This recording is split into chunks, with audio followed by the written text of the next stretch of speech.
Hi, welcome to part 2 of our show with Nick Squires, the advocate for the cleanup of the contaminated areas, the DOD and the fireworks areas in the Hanson and Hanover area. Welcome back to the show, Nick. Thank you. When we ended our first segment, we discussed how the towns denied Superfunds, that they were more concerned about the values and their property taxes, and the town of Hanover wanted to handle it on their own, and how they got DEP to assist them with this. Do you feel that the town of Hanover has done enough over the years handling it by themselves and as a municipality? Absolutely not. They should have pursued Superfund status. As mentioned before, they need federal funding, especially because it goes through multiple towns. And that area, I know as a kid, we played out in that area, and there was bunkers and old buildings, and other areas that were never blocked off and never cleaned. I have I have some years on you. As a kid, did you play in any of those areas? Yes, absolutely. So if where Forge Pond Park is now, it's actually Clark's land. That's what it used to be called, like a huge segment of Clark's land. And if there's a cranberry bog actually on the side of the Forge Pond Park, and there's a road, a really long road that if you walk down, there's all kinds of bunkers and a lot of wells and things like that. And I've actually gave some pictures for them to look at to see the wells, and I feel that they weren't tested at all. So, and that's really concerning. I mean, some of these bunkers are just, monstrous. And we were kids, we thought it was the coolest thing in the world. I mean, we were talking, these huge cement bunkers that, and we used to go camping out there when we were kids. I mean, we used to swim in Forge Pond. We'd build rafts on Forge Pond, and looking back at it, it's just crazy. Rode dirt bikes out there. I mean, every day after school, 18 years, every single day we were out there in the cranberry bogs, or you could go across the street where the actual fireworks were that wasn't blocked off at the time. And just it was like, as a child, it was like the greatest thing in the world,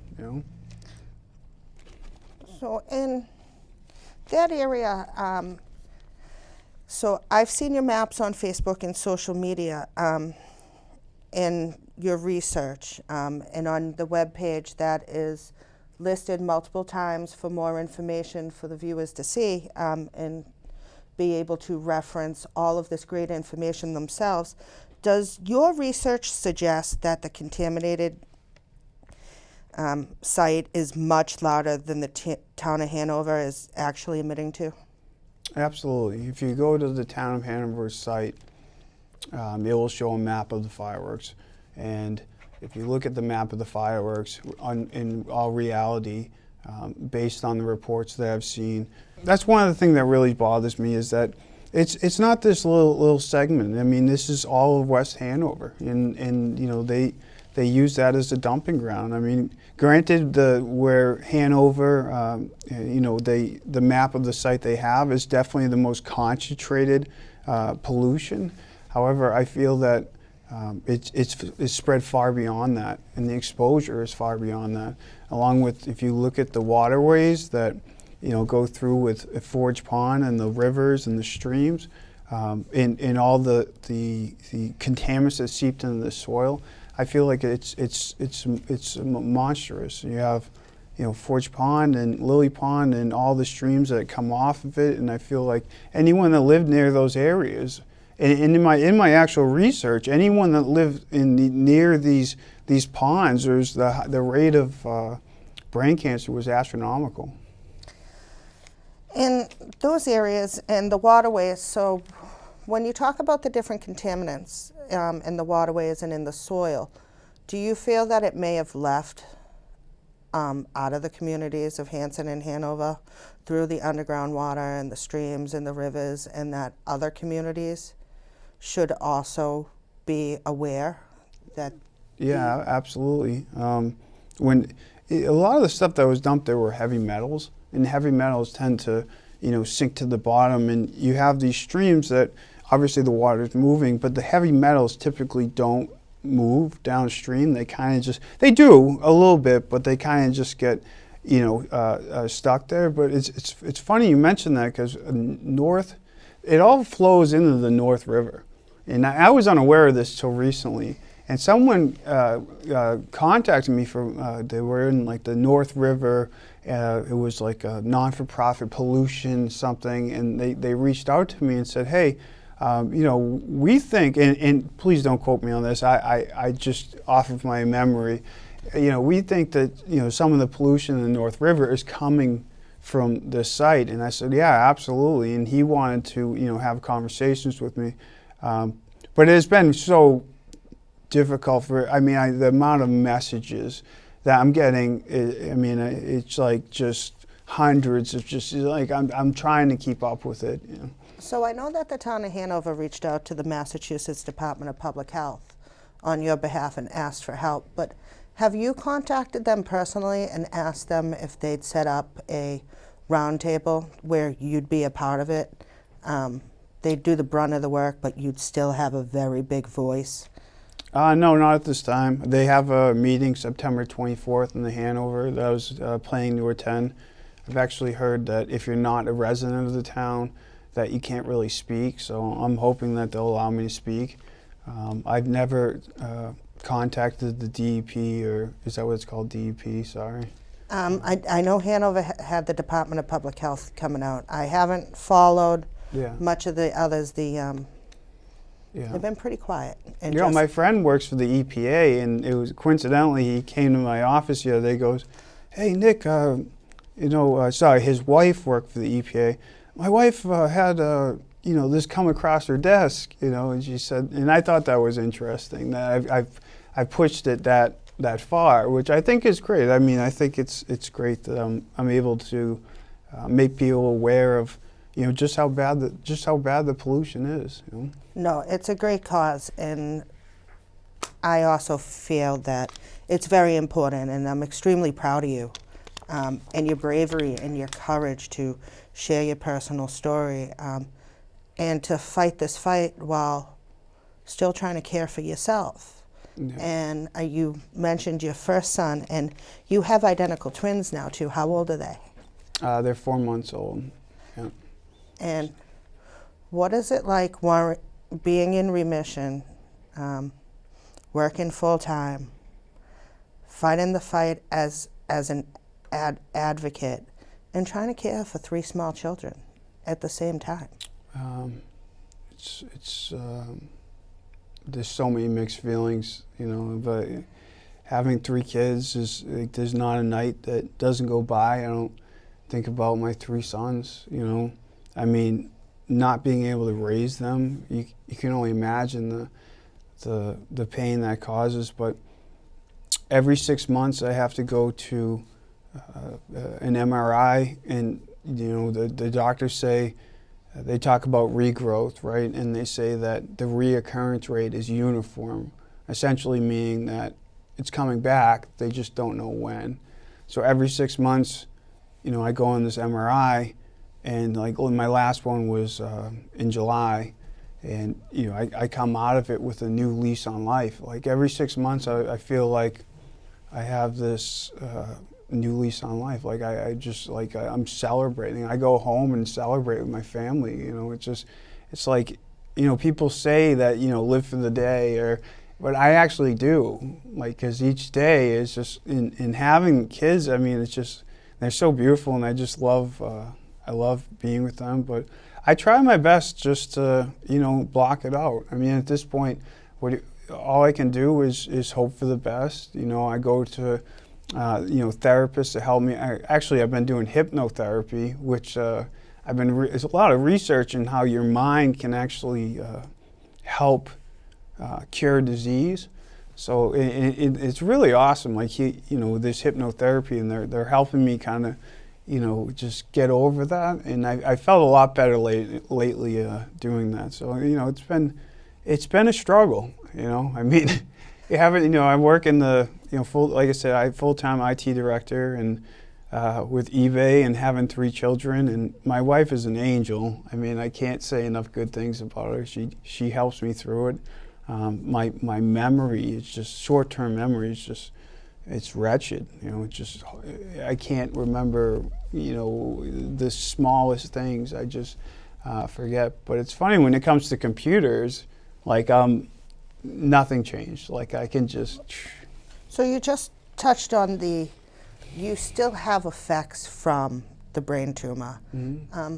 How many years have you been in remission now and get to celebrate life every 6 months? It's been about 4 years now. So this October will be 4 years. So 4 years later, you're still having short-term memory issues?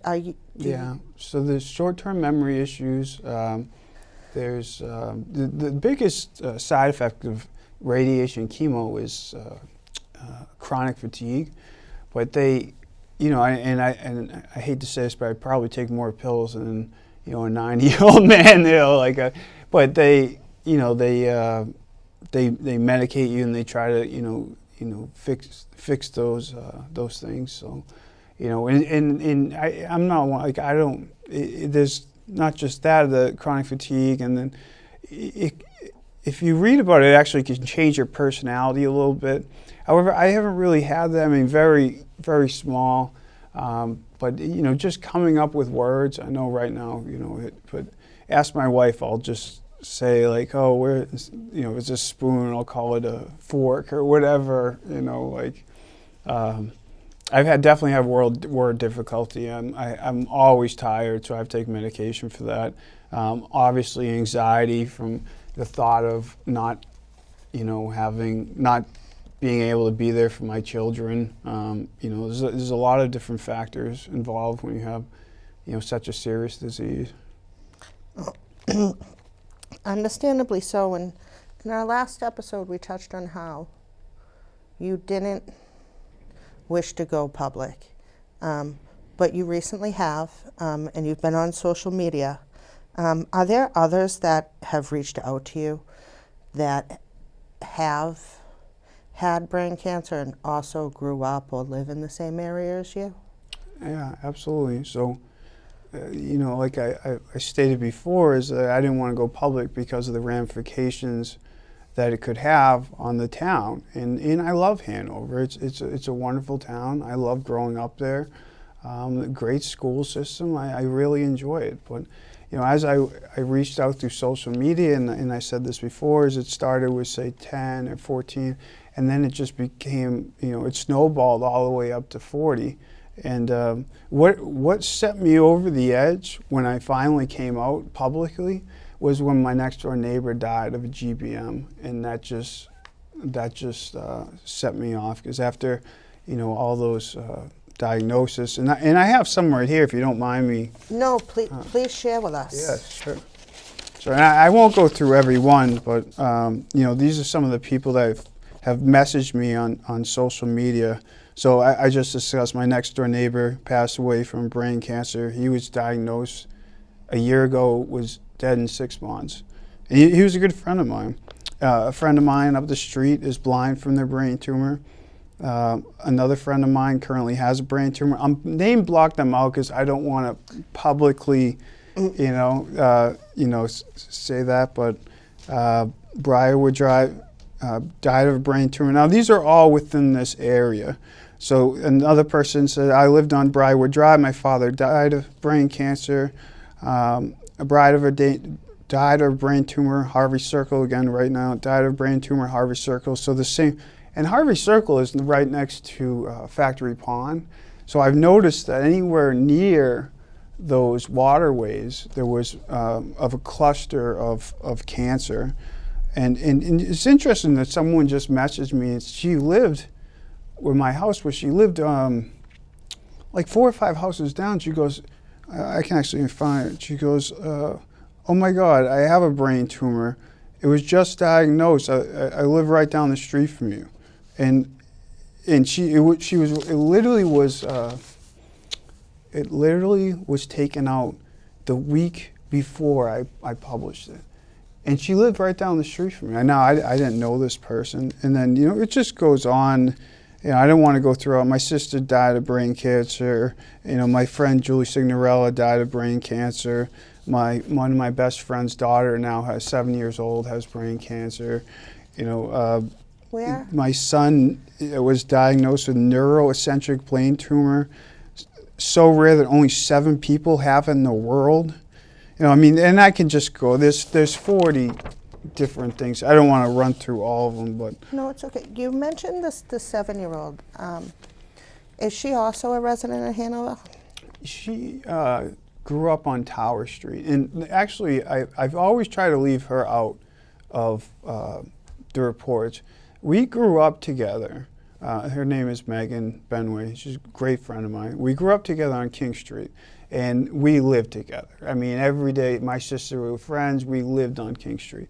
And then her and her daughter grew up on Tower Street. And because it was, 4 or 5 miles away from the site, I've always tried to not, I don't know how to say that, like not correlate it with the site. But I can't help but think, her tumor is, again, 1 in 300,000. And this is all hypothetical. And it's possible that her exposure, could have affected her daughter. But and I think to myself, I'm like, I asked my friend up in Maine, how many people do you know with brain tumors? Oh, you, Nick. And I asked other people, how do you know people with brain tumors? Oh, maybe they'll list off one. I mean, maybe. And I'm like, and I sit there and say, well, now we have she went to church with me on, in July. Her daughter was diagnosed July 4th, and it was the worst. I am so happy that I have brain cancer and not my child, because I can't even imagine what she's going through. I mean, her diagnosis was more aggressive than mine. They removed 100%, and she grew up in Hanover and she lived on Tower Street, but it was just devastating. And then I'm thinking to myself, how are all these people that I know getting tumors? How is that possible? And people, they kind of, on that specifically, not troll you, but they're like, well, that wasn't close enough. So that's why I'm very hesitant to, So, but to go back, so you're saying that, if this area has been developed, which West Hanover over the last 50 or 60 years has been developed, and there's new developments and new businesses and new homes, that would suggest that all the contamination has been no longer contained because it's disturbed.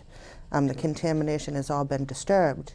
And if there were no requirements for anyone that's done the work, what happened to those contaminated soils? What's happened here? So it's very possible that 4 or 5 miles is realistic, if not 10 or more.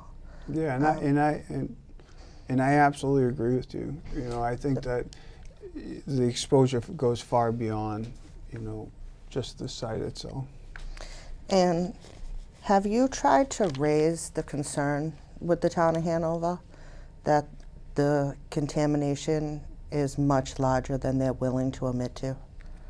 Yeah, so I sat down with the selectman and the town manager, and the selectman's name I think is Edmund. I don't know exactly, but very nice guy, and we had a good conversation, and they seemed to like they were taking it seriously, and I was I mentioned my notes, but and I did. I said, the contamination, I feel like seeped far out of what that was, and obviously they didn't really want to touch upon it, right? They're going to say, what are they going to say? You know what I mean? They're going to be like, oh, and that goes back to, the real estate and why I was so hesitant to put it out. And it's been, people that own houses there. But in my mind, if I had a house there and I had a child, and if I was able to save one person by my research, then this would be worth it 1,000 times over.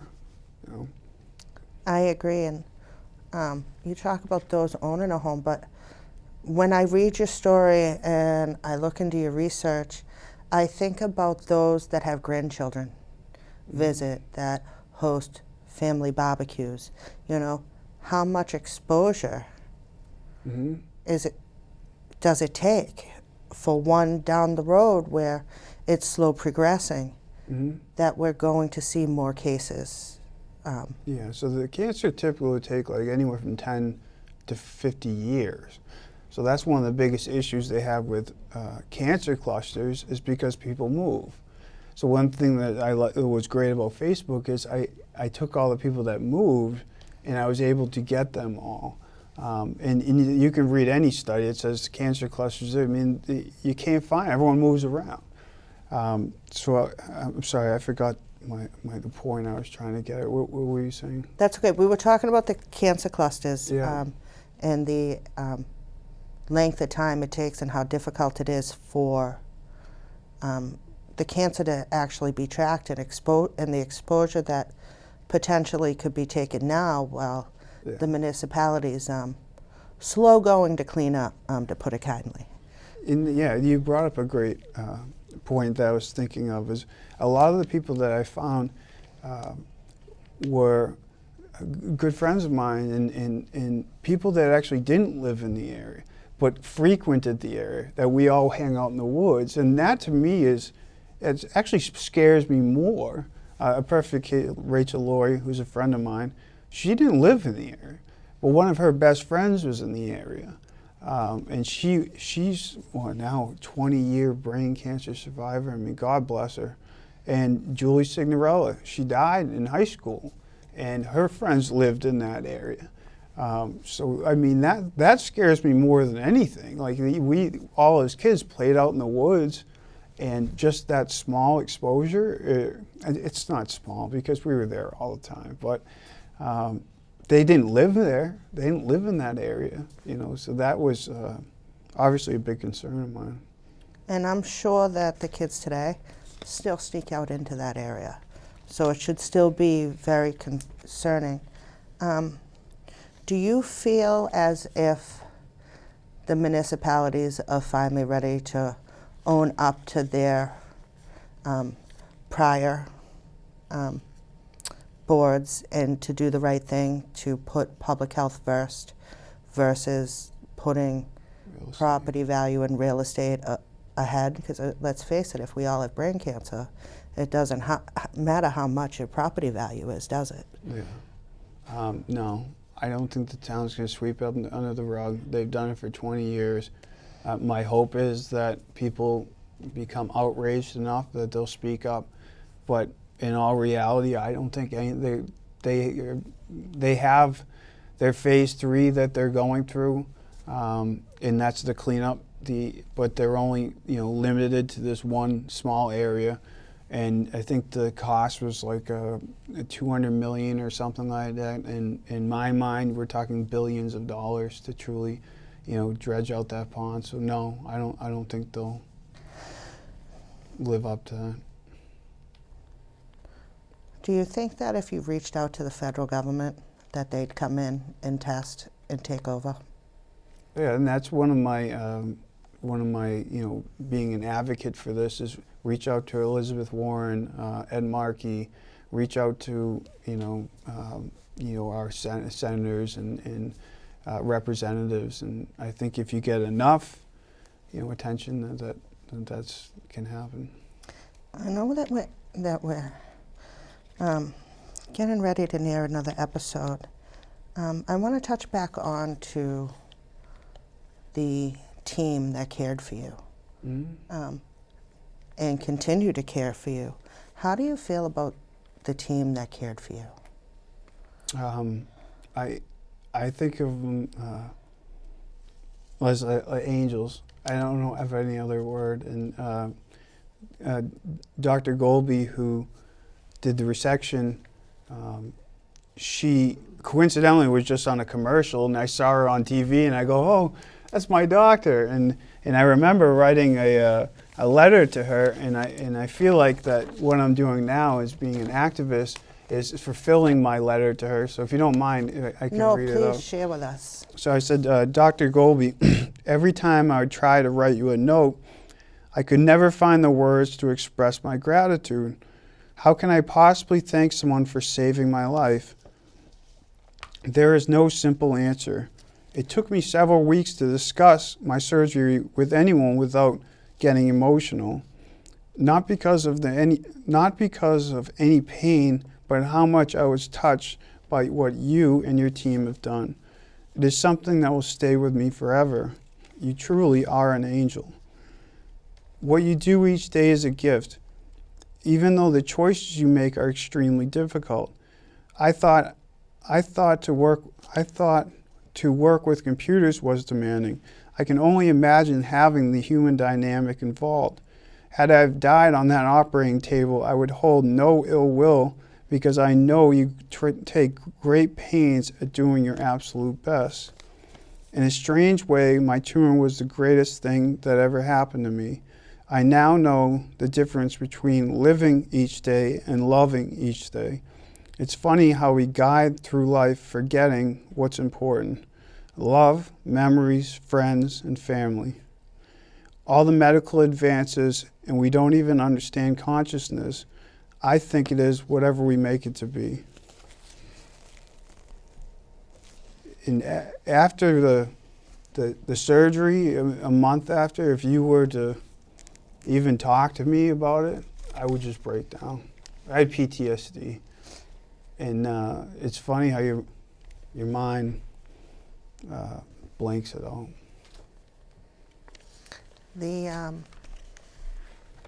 I can only imagine. Can the public reach you if they need be? Absolutely. Okay, so thank you for viewing the show. And if you have any questions for Nick, you can look at thejourneybraincancer.com, and you can also reach out to him on Facebook under Nick Squires. And we look forward to you in the next episode. Thanks for watching, and have a nice week.